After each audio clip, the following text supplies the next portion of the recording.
conosco e a palavra é sua mais uma vez. Boa noite aos irmãos. Um prazer para a nossa família estar aqui desde quinta-feira, conhecendo esta igreja. Estamos felizes por ver o que Deus tem feito aqui em Morada Nova. Estivemos hoje pela manhã aqui também na cidade de Limoeiro, lá na Igreja Bíblica. Tivemos a oportunidade de levar um desafio para eles. E também fiquei muito feliz de ver uma igreja boa, sólida, aqui nesta região. Então, que Deus continue abençoando essa igreja, fazendo com que essa igreja prospere no Senhor. Então, nós estamos chegando ao nosso último momento. Esse tema não se esgota com este momento. Nós teríamos certamente ainda várias áreas para aprofundar, para discutir, mas acredito que um tema que a gente precisa ainda tratar diz respeito à identidade da igreja. Então, se nós tivéssemos tido tempo, nós íamos tratar da identidade de Israel e a identidade da igreja. Mas nós vamos nos restringir a tratar da identidade da igreja essa noite, porque já é conteúdo suficiente. Então, é importante entendermos a igreja a partir do Novo Testamento, termos a perspectiva correta da igreja, porque eu disse para os amados irmãos que quando nós falamos de dispensacionalismo, as doutrinas que são mais impactadas por esta chave hermenêutica é a escatologia e a eclesiologia, que é justamente a doutrina que diz respeito ou trata diretamente da igreja. E nesta noite eu quero mostrar para os amados irmãos o relacionamento da igreja com Israel. Eu quero que os irmãos percebam por que logo ali no primeiro século houve tanta dificuldade para que os judeus reconhecessem Jesus Cristo. A dificuldade para os judeus entenderem, então, Jesus como o Messias. Então, nós iremos aprofundar e ver um pouquinho alguns aspectos que eu acredito que vai ajudá-los.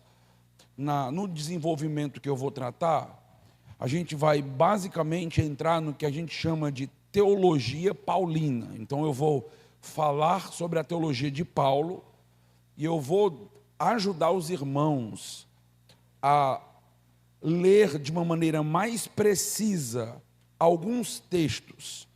Eu quero dar algumas chaves para os irmãos lerem o livro de Romanos, entenderem como esse livro é construído, estruturado, e entender um pouquinho alguns textos de Paulo à igreja de Corinto, que são textos às vezes retirados da teologia de Paulo, e eu quero montar e construir com os irmãos aqui a ideia.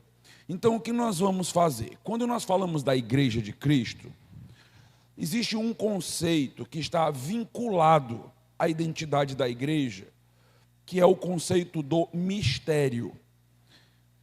Termo este técnico e que vai aparecer diversas vezes no Novo Testamento. Como nós já estudamos, os estágios da vida de Cristo, sua morte, sua exaltação, a ressurreição, estão diretamente relacionados ali com o início da igreja. Jesus ressuscita, envia o Espírito e acontece o Pentecostes, que é o surgimento da igreja. Então eu quero ir para o livro de Romanos, quero começar por ele. Vá para Romanos capítulo 1, texto que inclusive nós lemos ontem. Romanos capítulo de número 1, versículo 1.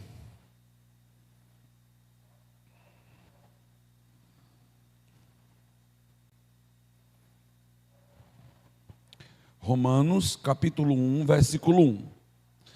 Paulo, servo de Cristo Jesus, chamado para ser apóstolo, e agora nós temos aqui uma expressão curiosa, separado para o Evangelho de Deus. O livro de Romanos, ele tem como tema central o Evangelho. O propósito do livro é explicar, aprofundar o conceito de evangelho. Por isso que esse termo evangelho, ele vai aparecer diversas vezes no livro de Romanos, a começar logo pelo primeiro texto que nós temos aí. Se você avança para o versículo 16, ainda aí no capítulo de número 1, nós temos um texto clássico, Romanos 1,16, pois não me envergonho do Evangelho, porque é o poder de Deus para a salvação de todo aquele que crê, primeiro do judeu e também do grego. Este texto é o texto-chave do livro de Romanos. E por que ele é o texto importante do livro?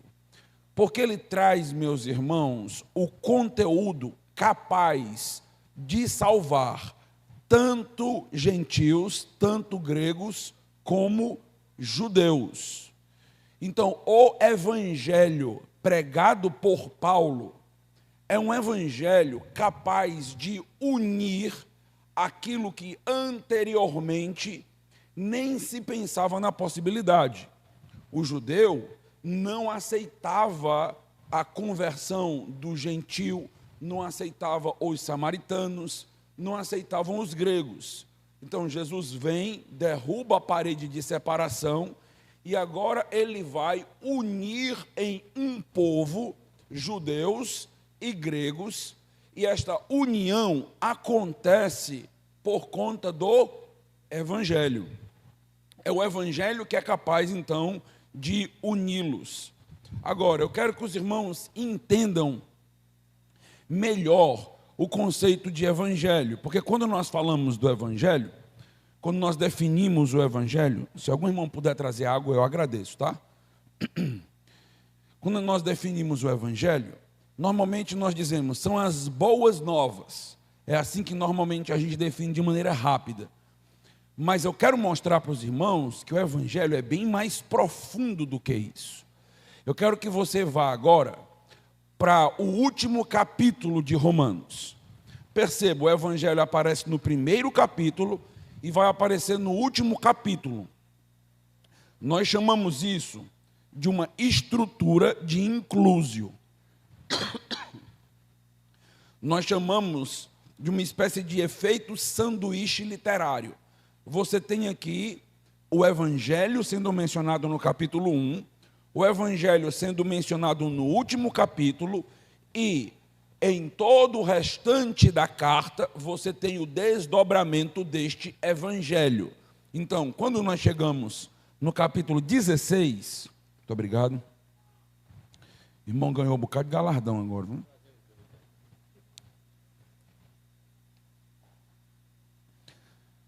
Vai para Romanos, então, 16, versículos 25 a 27.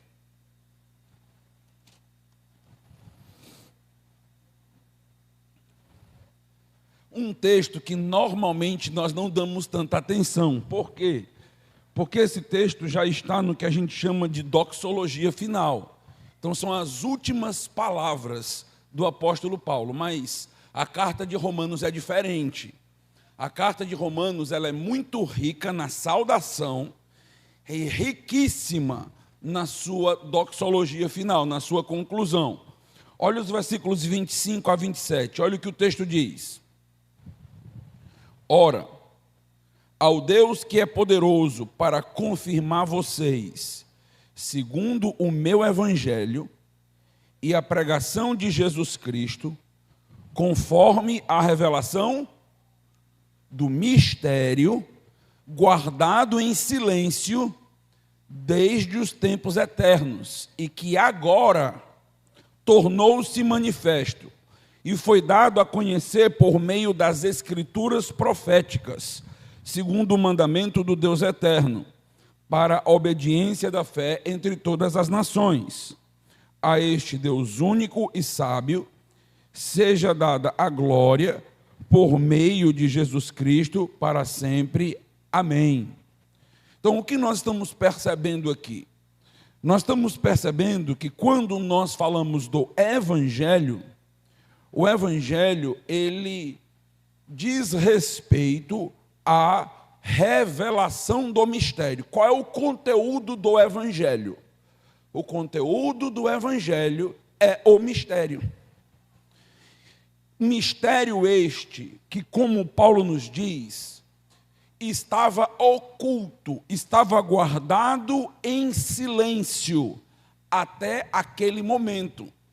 Então, Paulo, ele é peça fundamental no plano de Deus, inclusive tendo uma dupla nacionalidade, sendo judeu e romano, capaz então de fazer com que essa nova revelação pudesse atingir o alvo que Deus tinha para ela.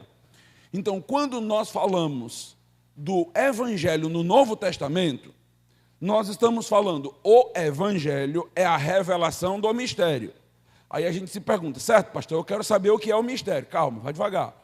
Mas o primeiro ponto que você tem que ter em mente é que o Evangelho é um mistério que os judeus não conheciam. Estava oculto nos tempos anteriores. Estava em silêncio. Paulo e os apóstolos são escolhidos para que eles tragam uma nova revelação.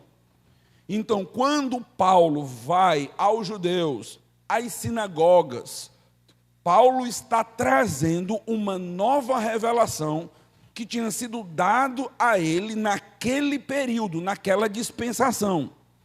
Quando nós falamos do dispensacionalista, nós estamos dizendo, na dispensação passada de Deus, esta informação não tinha sido dada.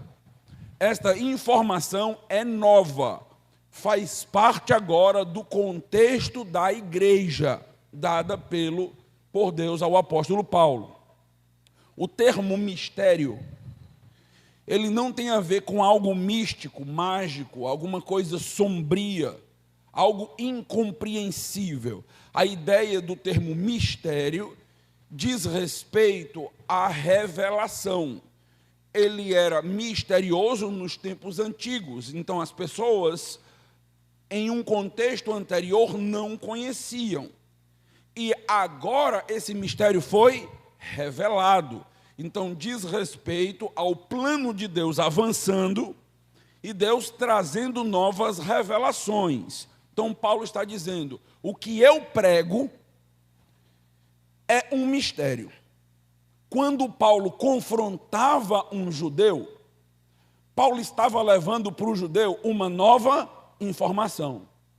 Estava levando para o judeu o mistério que tinha sido revelado a ele, como nós iremos perceber. Eu quero que os irmãos abram suas Bíblias em 1 Coríntios, capítulo de número 1. Texto que nem sempre é tão bem compreendido. Chuva, morada nova, coisa boa. Olha aí. Trovões, relâmpagos, poder de Deus.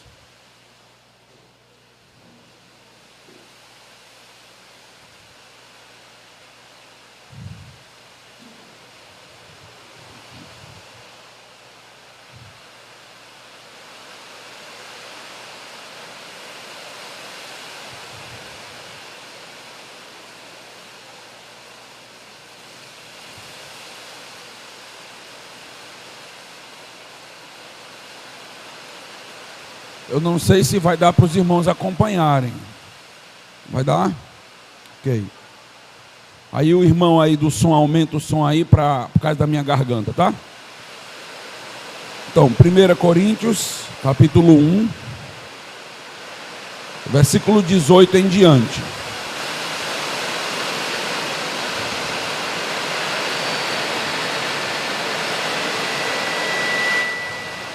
O versículo 18 diz: certamente a palavra da cruz é loucura para os que se perdem, mas para nós que somos salvos, ela é o poder de Deus.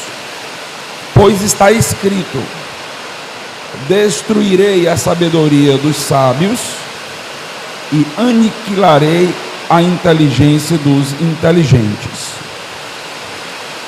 Onde está o sábio? Onde está o escriba? Onde está o questionador deste mundo? Não é fato que Deus tornou louca a sabedoria deste mundo, visto que na sabedoria de Deus o mundo não o conheceu por sua própria sabedoria.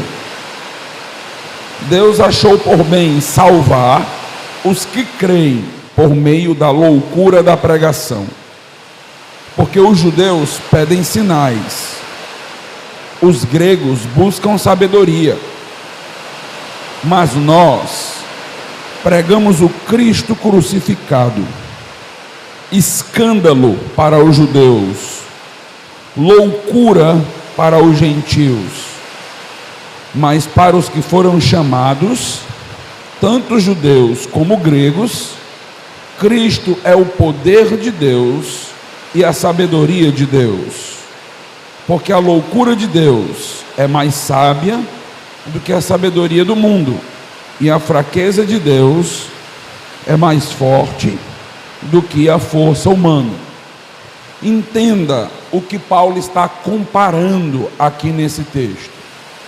Paulo está comparando a sabedoria do mundo com a sabedoria por causa do mistério. Paulo está dizendo o seguinte, que sem a revelação do mistério seria impossível reconhecer Jesus Cristo. Seria preciso que houvesse uma revelação de Deus, a sabedoria de Deus precisaria ser mostrada pela pregação da cruz, para que então as pessoas conhecessem. Eu vou fazer o seguinte, eu vou dar uma pausa, vamos aguardar um pouquinho, porque está muito ruim para a concentração. Vou parar um pouquinho.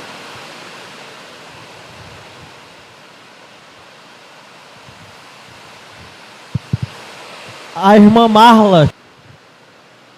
Então vamos tentar aqui se concentrar. Então, o que eu estou vendo com os irmãos? Em 1 Coríntios capítulo 1, texto que nós lemos, aí nos versículos 18 em diante, nós vimos que há um contraste, há uma comparação entre a sabedoria do mundo e a sabedoria de Deus, a sabedoria que é dada pelo próprio Deus. Paulo vai falar, inclusive, que é a partir da sabedoria de Deus que a pregação acontece. E esta pregação, ela é loucura para aqueles que escutam com apenas a sabedoria deste mundo.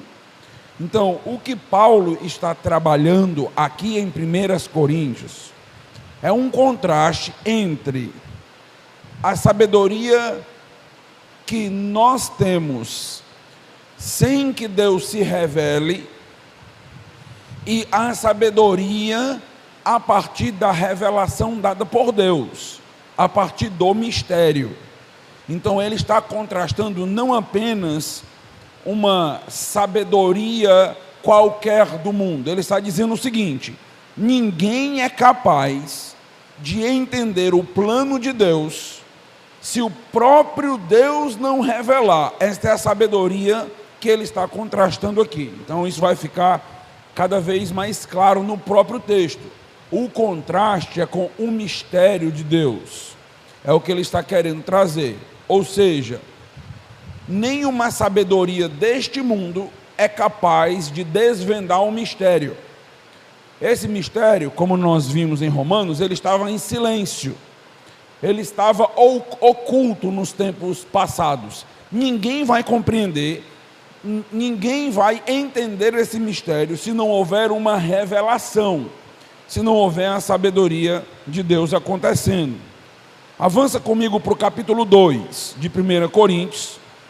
Veja aí comigo os primeiros versículos. 1 Coríntios, capítulo 2. Olha o que vai ser dito aí. Irmãos, quando estive com vocês, anunciando-lhes o quê? O mistério de Deus, preste bem atenção, não o fiz com ostentação de linguagem ou de sabedoria, porque decidi nada saber entre vocês, a não ser Jesus Cristo e este crucificado. E foi em fraqueza, temor e grande tremor que eu estive entre vocês. A minha palavra e a minha pregação não consistiram em linguagem persuasiva de sabedoria, mas em demonstração do Espírito e de poder, para que a fé que vocês têm não se apoiasse em sabedoria humana, mas no poder de Deus. No entanto, transmitimos sabedoria entre os que são maduros, não porém a sabedoria deste mundo, nem a dos poderosos dessa época, que são reduzidos a nada. Pelo contrário, transmitimos a sabedoria de Deus em mistério, a sabedoria que estava oculta e que Deus predeterminou desde a eternidade para a nossa própria glória. Olha o versículo 8. Nenhum dos poderosos desse mundo conheceu esta sabedoria. Então, o que é que nós temos aqui? Nós temos Paulo dizendo basicamente o seguinte: esse texto ele é muitas vezes utilizado com a ideia de que, olha, a gente não deve usar linguagem rebuscada na pregação, nós não devemos usar de muito academicismo ou coisas desse tipo, porque Paulo não usou. Não é disso que Paulo está tratando no texto. Esse texto não é sobre oratória e homilética, não tem nada a ver. Esse texto aqui, meus irmãos, diz respeito ao mistério. Paulo está basicamente dizendo o seguinte: não adiantaria nada eu chegar até vocês com uma linguagem de ostentação, com uma linguagem de sabedoria humana, se o que eu tenho para revelar para vocês é um mistério de Deus. Então não adiantaria nada tentar usar com vocês apenas aquilo que vocês já conhecem. Lembra que nós estamos no contexto onde a oratória era grandemente valorizada. E Paulo está dizendo: ninguém vai chegar ao conhecimento de Deus, à sabedoria que estava oculta, simplesmente por uma boa oratória. Então, isto acontece através de uma revelação sobrenatural. Paulo está dizendo: eu me coloquei dentre vocês como alguém pobre, fraco, apenas como o emissor, porque eu tinha um mistério para revelar para vocês. E esse mistério aqui é contrastado então com a sabedoria deste mundo.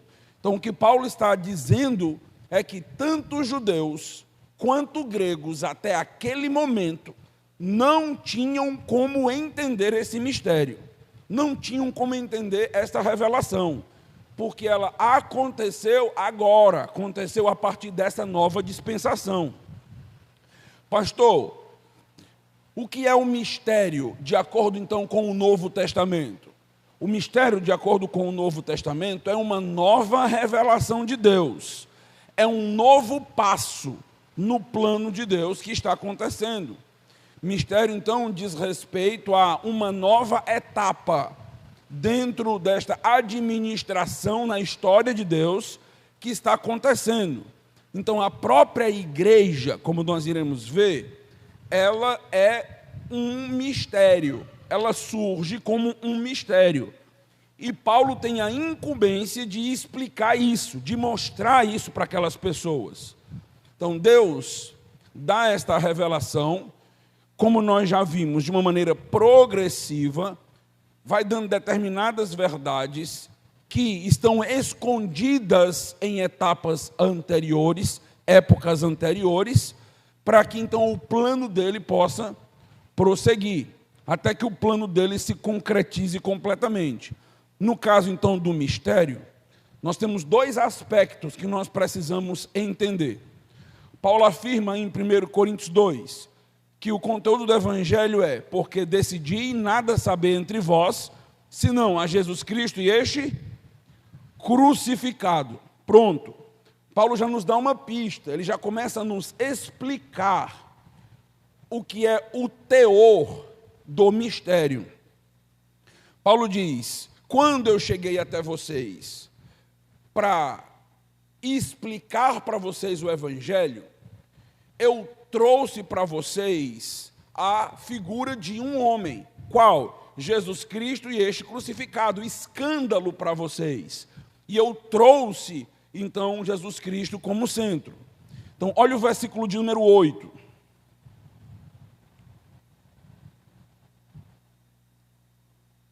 Nenhum dos poderosos desse mundo conheceu esta sabedoria, porque se trata do mistério. Porque se a tivessem conhecido, jamais teriam crucificado o Senhor da glória. Então, por que Jesus Cristo foi crucificado?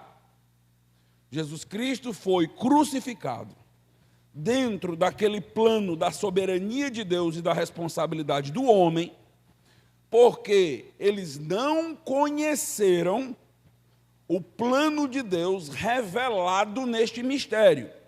Isso estava oculto para eles. Eles não conseguiam perceber isso, eles não conseguiam entender isso. Isto faz parte do plano de Deus, inclusive para rejeitar os judeus. Deus tem um plano, em Romanos 11 vai ser dito isso de maneira muito clara, onde Deus vai rejeitar os judeus, para que a rejeição dos judeus ela possa redundar em bênção para os gentios, para que os gentios sejam incluídos no plano.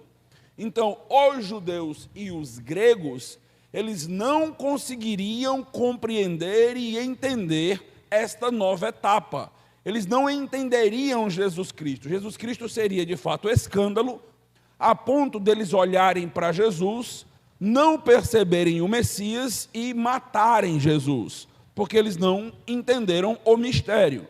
Paulo está justamente explicando que isto aconteceu porque eles não compreenderam, não foi revelado para eles. Veja o versículo 9. Mas como está escrito, nem olhos viram, nem ouvidos ouviram, nem jamais penetrou em coração humano o que Deus tem preparado para aqueles que o amam. Esse texto é sobre o céu, certo? Errado. Esse texto aqui é muito utilizado para falar do céu. Esse texto, inclusive, é pregado em velórios, funerais. Então, é um texto que a gente decora e sai dizendo, né? Nem olhos viram, nem ouvidos ouviram. O quê? O mistério. Nem olhos viram, nem ouvidos ouviram o mistério.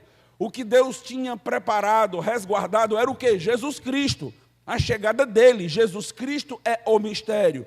Que nem olhos viram, nem ouviram. Deus preparou a chegada de Jesus. Neste sentido aqui, o que está sendo dito é, eles mataram Jesus porque não conheceram, mas o próprio Deus preparou para que chegasse o momento em que Jesus Cristo fosse manifestado, que esse mistério agora fosse descoberto. Esse mistério, meus irmãos, ele vai além da capacidade do ser humano, para a própria humilhação do ser humano. O ser humano não gosta de ouvir isso. O ser humano não gosta quando ele é colocado numa condição de impotência. Mas a Bíblia nos coloca nesta posição. E neste sentido, ninguém conseguiria entender esse mistério. Veja o que Paulo vai dizer aí, em 1 Coríntios 1, volta aí, versículos 22 em diante. Porque os judeus pedem sinais, e os gregos buscam sabedoria. Mas nós pregamos o Cristo crucificado, que é o quê? Escândalo para os judeus e loucura para os gentios. Mas para os que foram chamados, tanto judeus como gregos, Cristo é o poder de Deus e a sabedoria de Deus, porque a loucura de Deus é mais sábia. O que o texto está dizendo, de uma maneira bem clara, o texto está dizendo o seguinte, que o evangelho que Paulo estava pregando, naquele contexto, seria um evangelho que seria certamente rejeitado pelos judeus e pelos gregos. Por quê? Porque para eles era escândalo, era loucura falar que a salvação viria de um Messias crucificado. Então, como assim eles estavam esperando os judeus um rei que os libertasse da opressão romana? Mas chega agora o servo sofredor. E ao chegar Jesus crucificado numa cruz, eles não conseguem ver em Jesus a sua messianidade, a sua divindade. Mas o texto nos diz algo interessante. Pode até ser escândalo para os judeus e loucura para os gentios. Mas para os que foram chamados, o texto fala dos eleitos. O texto nos diz, para eles, é o quê? É o poder de Deus e a sabedoria de Deus. Para aqueles que tiveram a revelação de Deus, estão ouvindo a mesma mensagem. Paulo está pregando, e Paulo, ao pregar, alguns se convertem. Outros se escandalizam.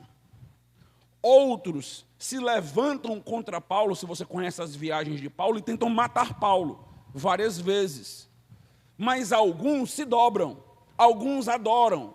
O que está acontecendo? O texto basicamente está dizendo, para que você entenda o mistério, é preciso que você seja escolhido, é preciso que você seja eleito.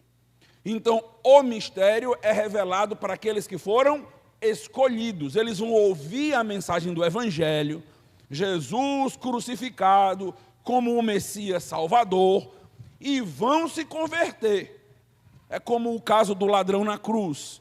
2 ladrões, um olha para Jesus Cristo no final, e então o reconhece como rei. O que aconteceu? Ele é um eleito. Então aconteceu um milagre no coração e na mente daquele homem, a ponto dele olhar para alguém que está sendo crucificado como ele e perceber que aquele homem era o rei. Então, é isto o que Paulo está dizendo. Esta sabedoria é a sabedoria que é dada por Deus. Por isso que Paulo diz, não adianta a gente simplesmente tentar entrar em uma discussão lógica com as pessoas.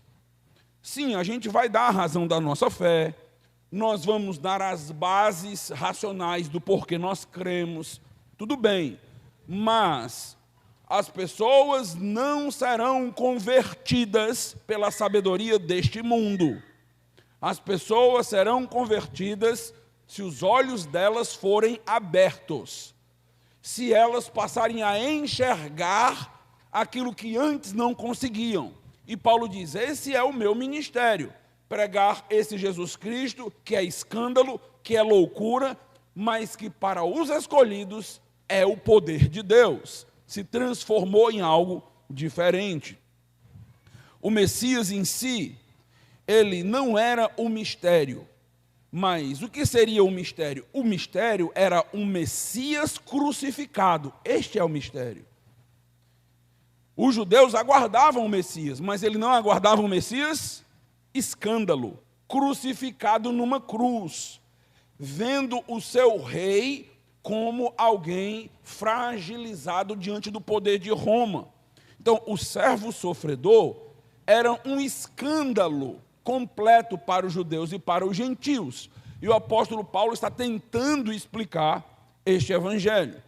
Em outras palavras, ninguém compreenderia este mistério, por mais inteligente e capacitado que fosse. O mistério precisava ser desvendado pelo Espírito Santo. Era assim que aconteceria. Sem o poder do Espírito, para testemunhar, eles não teriam êxito. É por isso que no livro de Atos, logo no início, é dito: mas recebereis o poder. Para quê? Qual o propósito? Ser testemunha, para que a gente possa ser uma testemunha efetiva da obra de Deus. Isso não depende da tua personalidade. Aí é porque eu nasci com uma personalidade bem mais aberta, eu sei recepcionar pessoas, sou simpático, sei sorrir, vai dar tudo certo. Conte-me mais, continue. Na sua teologia coaching, vai, continua para mim, vai dizendo aí. Você não entendeu nada. Não tem nada a ver com a sua personalidade. Jonas foi a Nínive e pregou uma mensagem que a gente nem sabe como foi. Uma mensagem que o texto nem diz o conteúdo, de muita má vontade. E o que é que aconteceu com a cidade de Nínive? Todo mundo se converteu. Por quê? Porque Deus queria salvar Nínive. Não depende de nós, não depende da nossa capacidade, depende da revelação de Deus. É o que nós estamos vendo aqui. Vai em 1 Coríntios, capítulo 2. Veja uma informação importantíssima. Capítulo 2, versículo 10. Deus, porém, revelou isso a nós, por meio do... Pronto. Então agora você está começando a entender.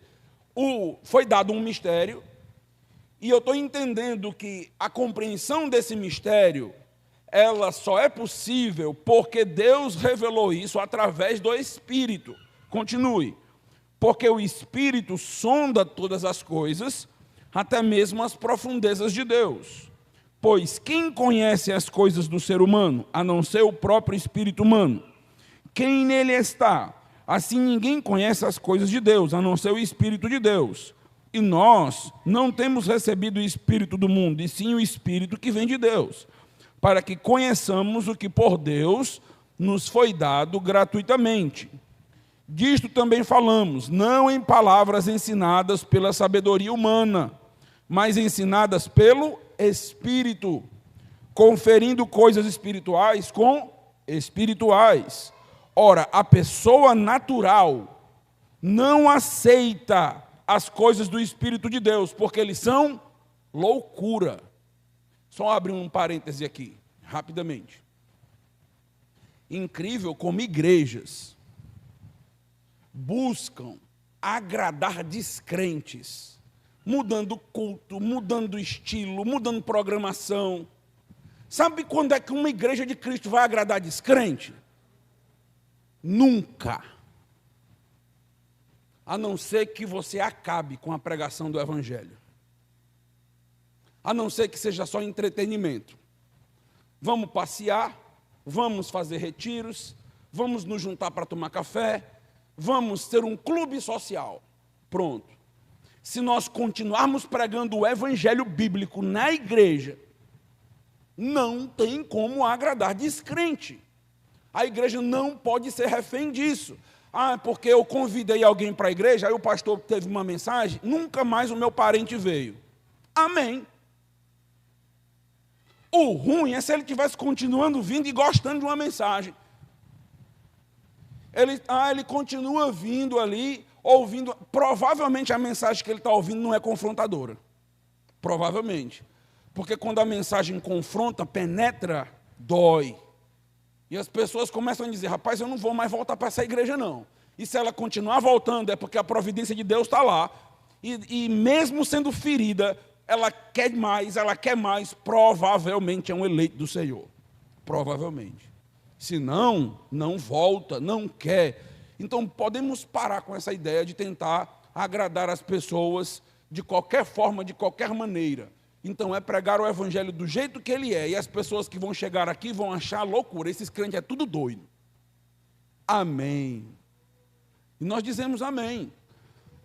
Não porque a gente vai recepcionar mal, a gente vai recepcionar bem, mas a mensagem em si sempre será uma mensagem confrontadora, muito difícil, a não ser que Deus abra a mente desta pessoa. O que o texto nos diz? Nós não estamos aqui na igreja Nós não fazemos parte desta igreja porque nós somos mais inteligentes do que os nossos familiares, do que os nossos amigos, porque nós somos mais capacitados. Você está aqui porque você foi escolhido por Deus e a graça dele te atingiu, te alcançou, a ponto do Espírito Santo te revelar as profundezas do plano do Senhor, por livre e soberana vontade de Deus. A Ele toda a honra e glória. É por isso que nós nos reunimos no domingo e nós não adoramos nenhuma personalidade. É por isso que nós chegamos na igreja motivados para cantar para Deus, porque tudo foi obra dele. Foi ele quem realizou, foi ele quem fez. Talvez você já tenha escutado o evangelho antes da sua conversão e achado isso muito estranho. Não vou me converter, os crentes são estranhos, os crentes são esquisitos, isso é loucura. E chegou um momento na tua vida que simplesmente você diz, rapaz, não é que faz sentido? Como é que tu explica isso? Isso é inexplicável. Chegou um determinado momento que todas as barreiras que nós tínhamos caíram. Deus te revelou, operou na tua vida, nos teus olhos, no teu coração e te convenceu.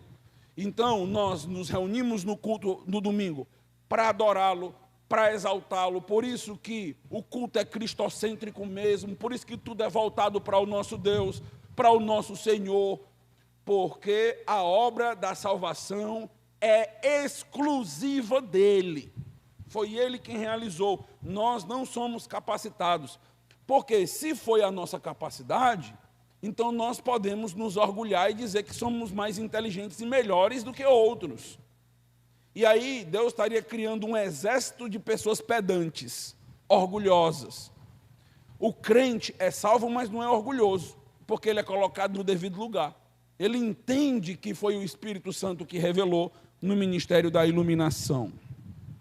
O conteúdo do Evangelho, meus irmãos, é o Cristo que morreu numa cruz. É isto que Paulo fala. Paulo afirma que é este Cristo crucificado. Note como nós devemos entender aí esse texto. Nós devemos entender que o próprio Deus está agindo e trazendo para Paulo, que era um judeu, o entendimento agora a respeito do Senhor Jesus Cristo. Como é que houve uma mudança tão radical na vida de Paulo? Antes, um judeu tão zeloso, e de repente, ele passa a compreender, porque ele recebeu o mistério. Ele entendeu quem é Jesus Cristo. Ele compreendeu esta verdade. Então, o primeiro aspecto do mistério é que Jesus é o Messias e que o Messias deveria sofrer como meio de garantir as promessas de Deus para Israel. Sem esse aspecto, não existe o Evangelho na teologia de Paulo. Sem a identidade de Jesus, o Evangelho ele vai se perder em palavras, discursos, argumentos e sabedoria humana. Paulo vai afirmar, a minha palavra, em 1 Coríntios 2, e a minha pregação não consistiram em linguagem persuasiva de sabedoria, mas em demonstração do Espírito e de poder, para que a vossa fé não se apoiasse em sabedoria humana. Isso é belíssimo, está sendo dito aqui. Sabe o que está sendo dito aqui? É uma pregação bíblica, ela é a manifestação sobrenatural do poder de Deus. Todas as vezes que você vem para a igreja, escuta um estudo bíblico fiel às Escrituras, escuta uma pregação bíblica fiel às Escrituras, você acabou de se deparar com o poder de Deus, que é capaz de balizar, fundamentar a tua fé. A nossa fé é fundamentada e balizada no sobrenatural da revelação de Deus. É o que Paulo está ensinando e explicando. Existe um segundo aspecto, e esse segundo aspecto ele é importante para o dispensacionalista. Quando nós chegamos lá em Romanos, voltamos para aquele texto de Romanos 1,16, é dito, não me envergonho do Evangelho, porque é o poder de Deus para a salvação de todo aquele que crê, primeiro do judeu e também do grego. Importante destacar, né? É o poder de Deus. Poder de Deus. O Evangelho é o poder de Deus, é a manifestação de Deus. qual o propósito de Deus revelar o mistério através do Evangelho? Lá em Romanos 1,16, é claro, porque é o poder de Deus para a salvação. O propósito de revelar o mistério é salvar. Salvar quem? Salvar tanto gregos quanto os judeus. Este é o grande propósito. Por isso que, por mais que muitos achassem loucura, no final das contas, era este evangelho que cumpria o seu propósito na pessoa de Cristo. Paulo, inclusive, vai dizer aqui em 1 Coríntios que nós compreendemos porque nós temos a mente de Cristo. Por isso nós entendemos e compreendemos. Esse texto, então, fala do aspecto importante para o dispensacionalismo. Qual? Judeus e gentios. Isso aqui é muito importante para nós. Ou seja, o mistério que é o Cristo crucificado, que ao ser revelado é o poder de Deus para a salvação. Este mistério é capaz de unir judeus e gentios, algo que até esse momento, por todo o Antigo Testamento, ainda não tinha acontecido.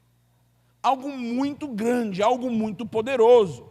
E quando nós falamos de que este evangelho é capaz de unir judeus e gentios, nós estamos dizendo, em outras palavras, que o fundamento da salvação é Jesus e o resultado é a igreja. O que é a igreja? São os salvos em Cristo Jesus, tanto judeus quanto gentios. A igreja é constituída agora de várias nações, povos, línguas, raças. Então, o que está acontecendo é que o mistério de Paulo envolvia agora esta migração da dispensação anterior, que lidava apenas com os judeus, para uma nova dispensação, que agora lidaria com os judeus, mas também com a igreja, com os gregos, com os gentios, constituindo agora uma nova instituição. Ou seja, a igreja é um grande mistério. O surgimento desta igreja para os judeus era incompreensível. Vamos para Romanos 11. Abra sua Bíblia em Romanos 11.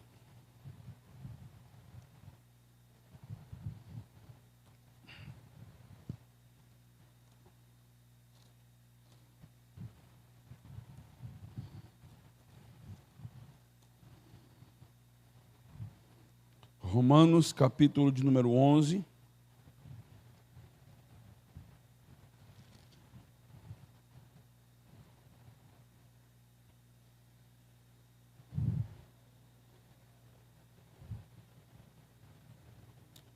Veja comigo o versículo 25.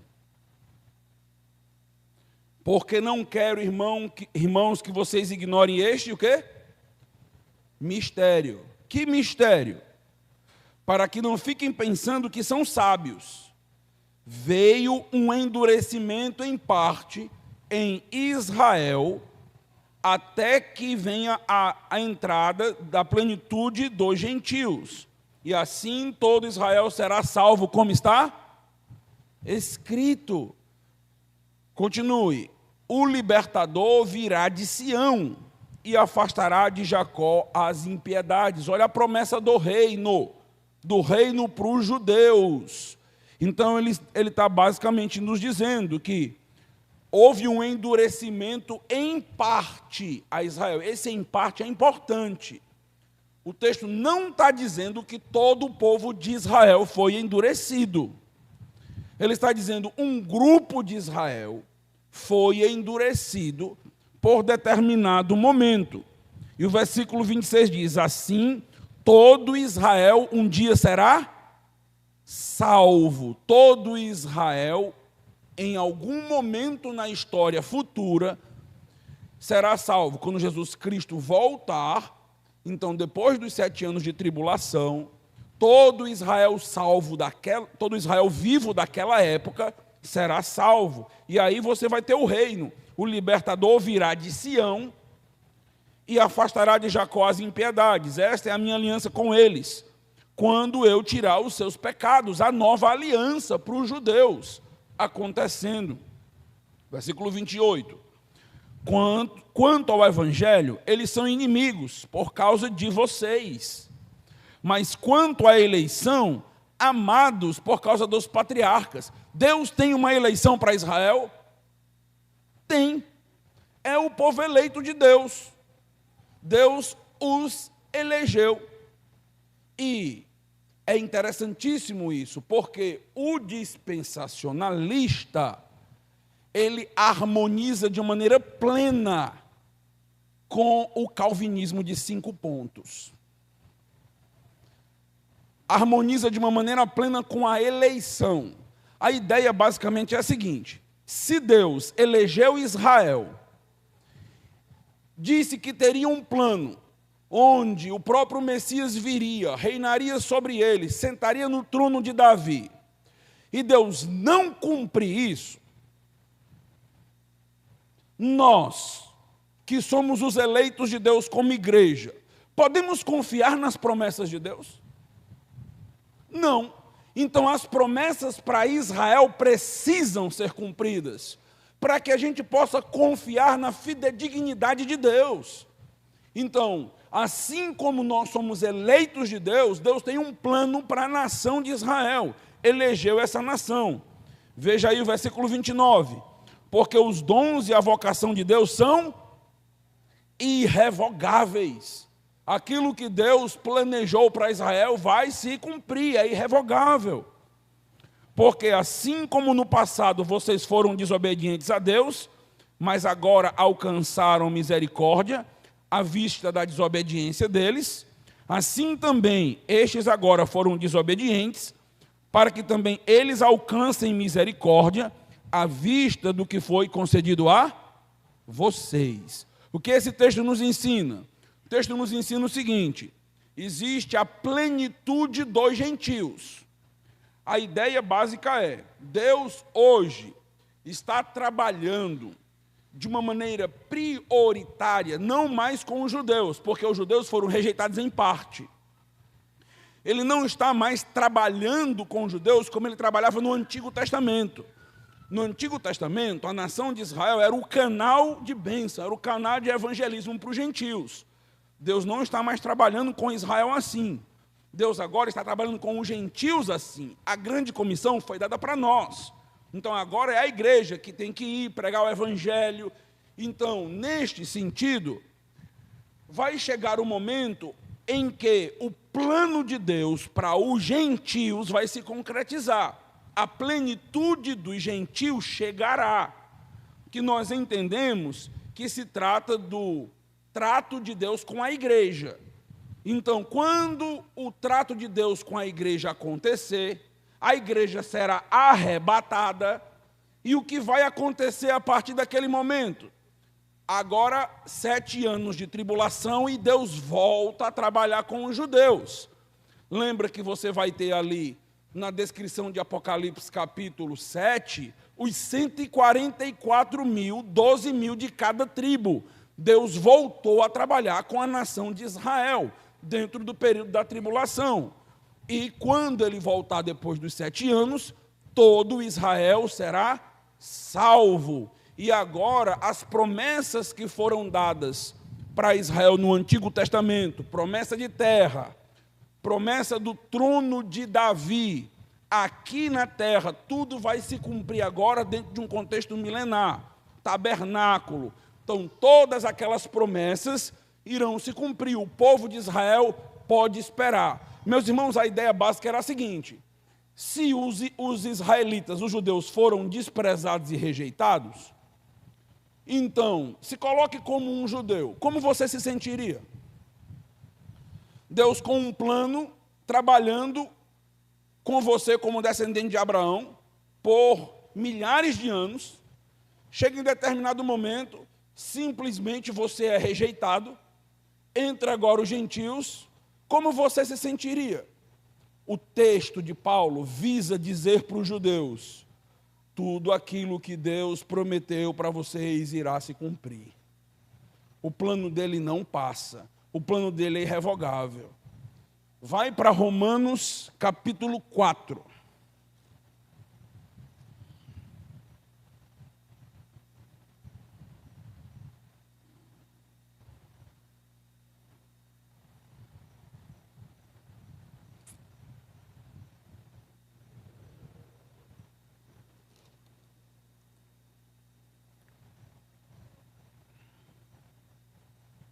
Desculpe, Romanos 3, versículo 1.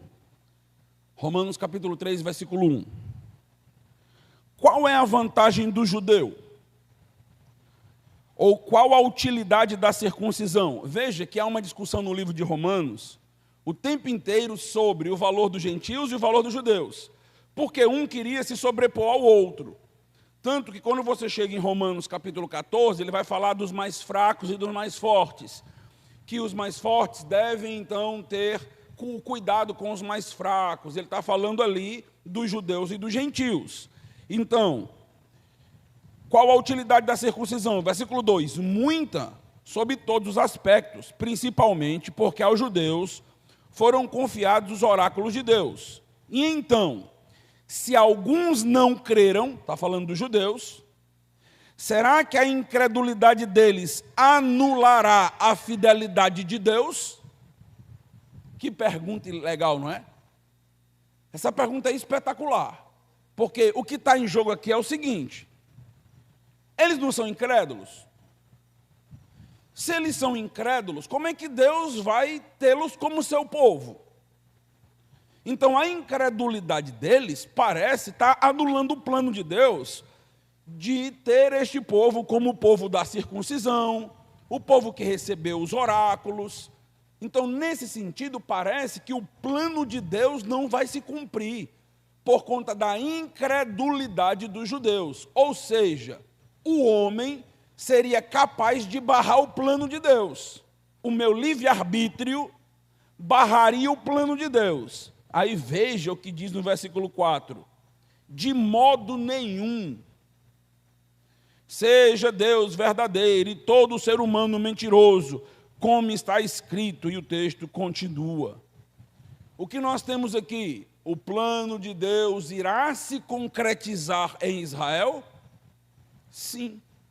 E a incredulidade deles? É porque, em parte, eles foram endurecidos. Mas chegará um momento em que Deus tratará com a nação de Israel. E este tratamento acontece dentro dos 7 anos de tribulação e acontece dentro do período milenar. Até lá, Deus está tratando agora dentro do contexto do mistério. O contexto do mistério é a união dos povos. Não é mais o judeu como o povo de Deus. Agora é o judeu e o gentio unidos para que eles formem uma nova instituição, que é a igreja. Era isso que Paulo estava ensinando para eles. Paulo estava ensinando, não há motivo mais para vocês se orgulharem como filhos de Abraão. Não há mais motivo para isso. Então, o que acontece é que vocês precisam entender o mistério para que vocês, judeus, possam ser salvos. Jesus veio e vocês trataram Jesus como escândalo, mataram Jesus. Lembra da pregação de Pedro em Atos 2? Vocês mataram Jesus. Atos 4, mataram o autor da vida. Então, eles estão sendo confrontados porque eles não enxergaram Jesus por conta, então, deste mistério que a gente está vendo aqui, que a gente está estudando. Então, além do Messias crucificado, para que a gente possa entender o mistério completamente, é importante entender a inclusão dos gentios. E aí você vai ter alguns textos falando sobre isso. Abrem Efésios 3, versículos de 1 a 3. Veja que a gente está passeando na teologia paulina aqui, entendendo a teologia dele, a construção dessa teologia. Efésios capítulo 3.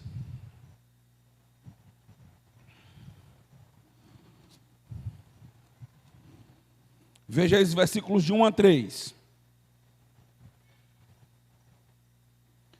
Por essa razão, eu, Paulo, o prisioneiro de Cristo Jesus, por amor de vocês, os gentios, se é que vocês ouviram falar a respeito da dispensação da graça de Deus, olha que palavra linda que apareceu aqui, a dispensação da graça de Deus, ou seja, começou uma nova dispensação.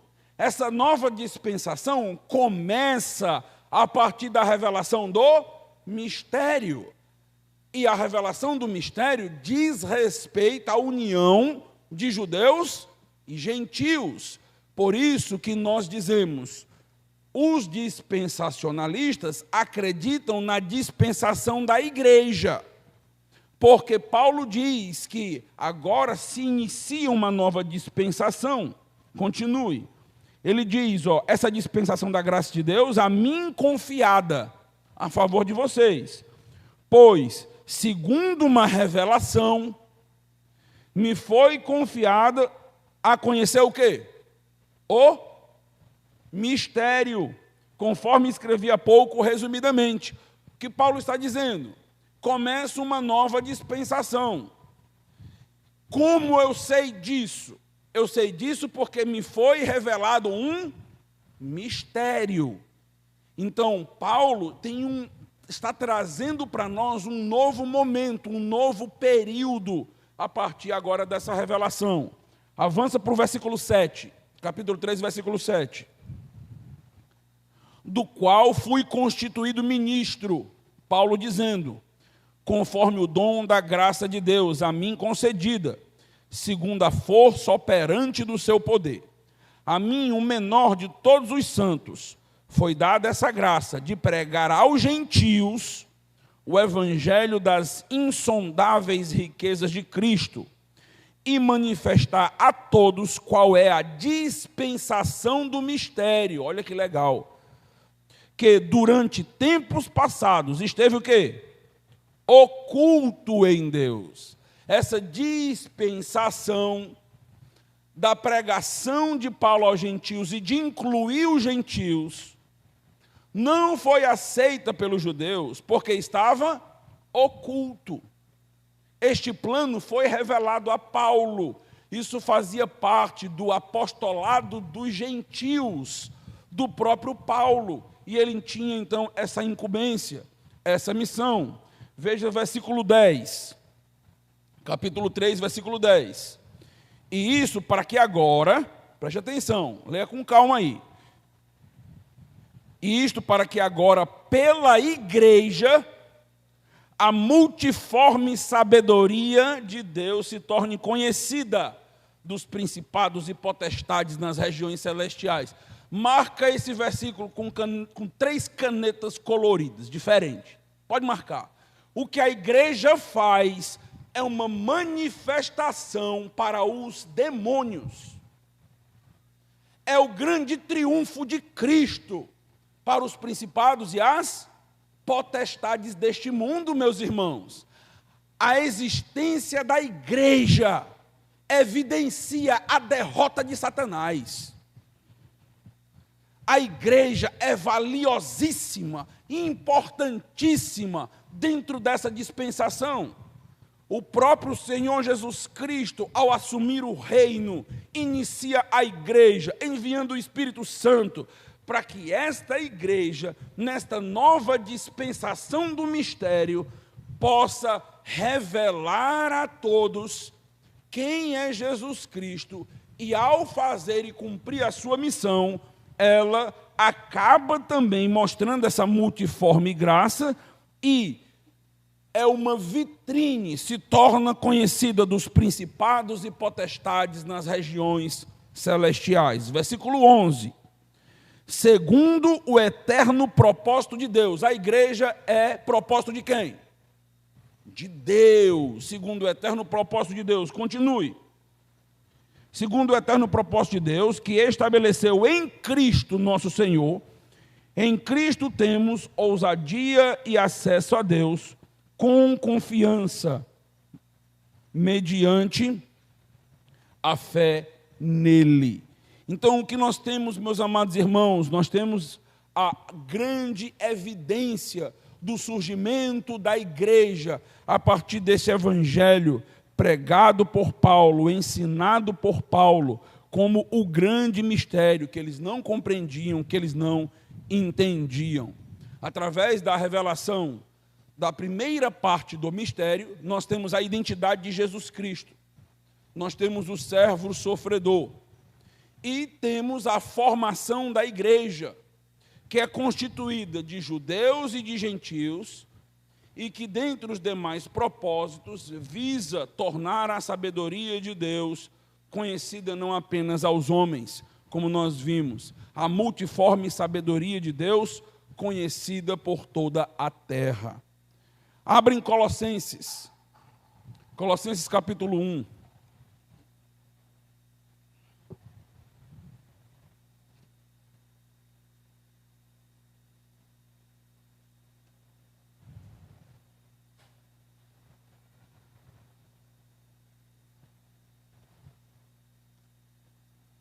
Colossenses capítulo 1, versículo 24. Agora me alegro nos meus sofrimentos por vocês, e preencho o que resta das aflições de Cristo na minha carne, a favor do seu corpo, que é a igreja, da qual me tornei ministro, de acordo com a dispensação da parte de Deus. Estão percebendo que, quando nós tratamos sobre a igreja, Israel, o plano de Deus para essa unificação de gentios e judeus, nós estamos o tempo todo recaindo no que Paulo fala sobre uma nova dispensação, um mistério que foi revelado. O que isto significa? Significa que o dispensacionalismo reconhece e respeita isto. Quando nós entendemos que Deus trabalha em economias, em etapas, em momentos, de maneira peculiar diferente, nós chegamos a essa compreensão por causa destes textos, que Paulo, a partir dele, começa um novo momento. Paulo começa a falar deste momento em que a própria igreja é constituída, ele nos revela isso que está acontecendo. Continue aí em Colossenses, versículo 25. Da qual me tornei ministro, de acordo com a dispensação da parte de Deus, que me foi confiada em favor de vocês, para dar pleno cumprimento à palavra de Deus. Versículo 26. O mistério que esteve escondido durante séculos e gerações, mas agora foi manifestado aos seus santos. A este Deus quis dar a conhecer a riqueza da glória deste mistério entre os gentios, que é Cristo em vocês, a esperança da glória. O que nós estamos percebendo é que quando nós falamos, meus irmãos, a respeito da igreja, da identidade da igreja, nós não podemos confundir a igreja com Israel. Por que o dispensacionalista entende que a nação de Israel e a igreja têm planos diferentes? Porque são dispensações diferentes. Deus está tratando de maneira diferente. Até aquele momento dos judeus, eles não compreendiam essa nova dispensação. Precisou que Paulo tivesse um ministério diferente, que pudesse unir judeus e gentios no mesmo corpo. Lembra que a partir da morte de Jesus Cristo cai a barreira, a parede de separação do templo entre judeus e gentios, e agora eles podem ser um único povo. Então, a partir disso, surge a igreja. Então, a igreja é uma instituição diferente dos judeus. Ela é também constituída de judeus? Sim. Os judeus, Deus está trabalhando com eles. Deus está salvando os judeus, trabalhando e os incluindo hoje na igreja, como isso acontece também com outras nações. Mas a igreja não é Israel. A igreja não é a Israel espiritual. quem diz que a igreja é Israel espiritual continua sem entender Pronto. Continua pensando como um judeu. Continua sem compreender que o mistério foi justamente o surgimento dessa nova instituição, pelo poder do Espírito Santo que uniu esses dois grupos, e uma nova instituição surge a partir do derramamento do Espírito Santo. Então a gente não pode continuar entendendo que a igreja é Israel. E, como nós vimos, Deus tem um plano para a nação de Israel que vai se concretizar no futuro, na plenitude dos gentios. São povos diferentes. Para concluir essa mensagem, eu quero abrir em Romanos 11. Volta para lá e a gente vai concluir agora. Muita informação para pensar, né? Romanos 11.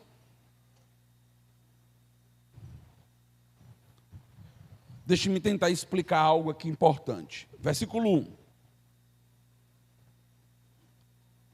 Então eu pergunto, será que Deus rejeitou o seu povo? Ele está falando de quem? Dos judeus. Será que Deus rejeitou o seu povo? A resposta de Paulo, de modo nenhum. Porque eu também sou israelita, da descendência de Abraão, da tribo de Benjamim. Então, Paulo está dizendo o seguinte: no mistério, nós temos o surgimento da igreja, a inclusão dos gentios. Com isso, todos os judeus foram rejeitados? Será que o plano que Deus tem para com os judeus foi completamente rejeitado? Paulo diz não. Porque quando Deus continua salvando os judeus, por mais que agora um judeu, junto com um gentil, forme uma nova instituição chamada igreja, eles não deixam de ser judeus. Deus continua trabalhando com o remanescente. Então você vai ver isso no capítulo de número 9. Deus continua trabalhando com um grupo de salvos judeus. Então, nesse sentido, Deus continua trabalhando com os judeus. Mas Ele não trabalha com os judeus como Ele vai trabalhar lá na frente. Mas Ele não rejeitou completamente os judeus. Paulo está dizendo, se fosse assim, eu teria sido rejeitado.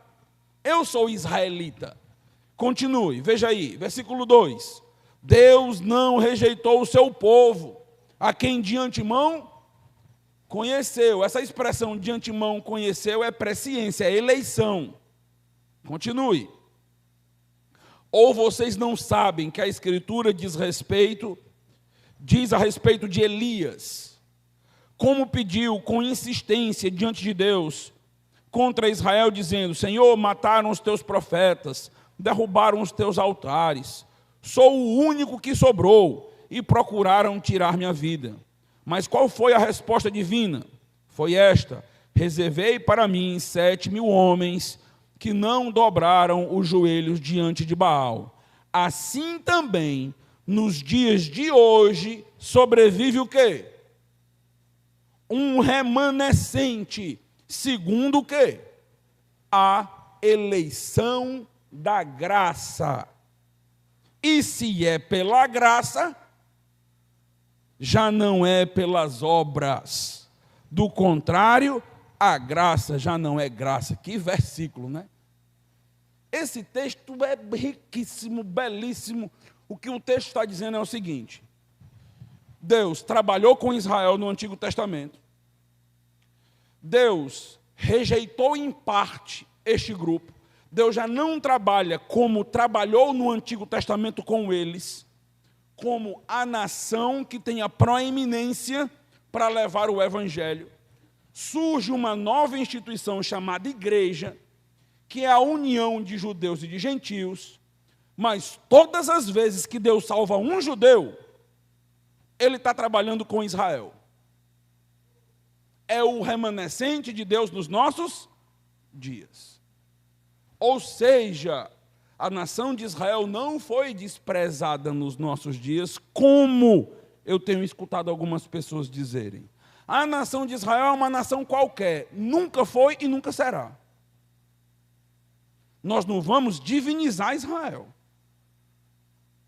Nós somos a igreja na atualidade, povo de Deus. Quando um israelita ele é convertido, ele também se torna igreja, juntamente comigo, é a união de judeus e gentios.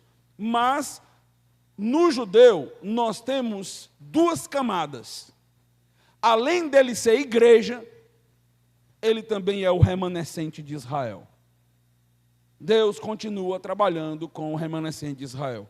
Paulo era igreja? Era. Ele era israelita? Era. Sobre o judeu, tem duas camadas. Por isso que é complexo de, às vezes, entender. E é para o judeu salvo, escuta, guarda no coração, é para o judeu salvo que a Bíblia vai usar expressões como o Israel de Deus. O Israel de Deus é para a parte da igreja constituída por judeus salvos. Não é para toda a igreja. Aqui está a confusão. Porque às vezes diz, não, mas a igreja não é chamada do Israel espiritual. A igreja como um todo, não. O gentio não pode ser chamado de Israel espiritual. Ele não é Israel espiritual. Mas o judeu, por ter dupla camada, ele tem uma nomenclatura diferente no Novo Testamento. Ele é o Israel espiritual de Deus. Então não faz sentido dizer que a igreja é o Israel espiritual. O que faz sentido é dizer que parte da igreja é o Israel espiritual, que é justamente constituída de judeus salvos, que se trata do remanescente do Senhor. Ok. Depois os irmãos podem ouvir novamente, né? Vai ficar gravada a mensagem, pegar os textos com mais tempo, com mais calma, e em casa ir marcando e tirando as dúvidas, mas eu acredito que a gente já tocou em vários pontos importantes e que já é suficiente para você conseguir entender a relevância da chave do dispensacionalismo. Quero orar, agradecendo a Deus por esse tempo, agradecendo a Deus pelas oportunidades. Amanhã pela manhã, se Deus permitir, estarei voltando com a minha família para a nossa cidade, Juazeiro do Norte. Nossa filha está lá, de 14 anos, vamos retomar lá a família, estarmos juntos. Peço a oração dos irmãos por nós.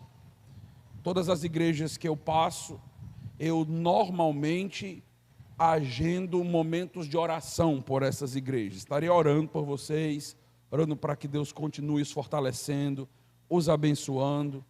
E eu peço encarecidamente que os irmãos continuem orando por mim, orando por nossa igreja em Juazeiro, orando pelo meu ministério, por minha saúde e pela minha família.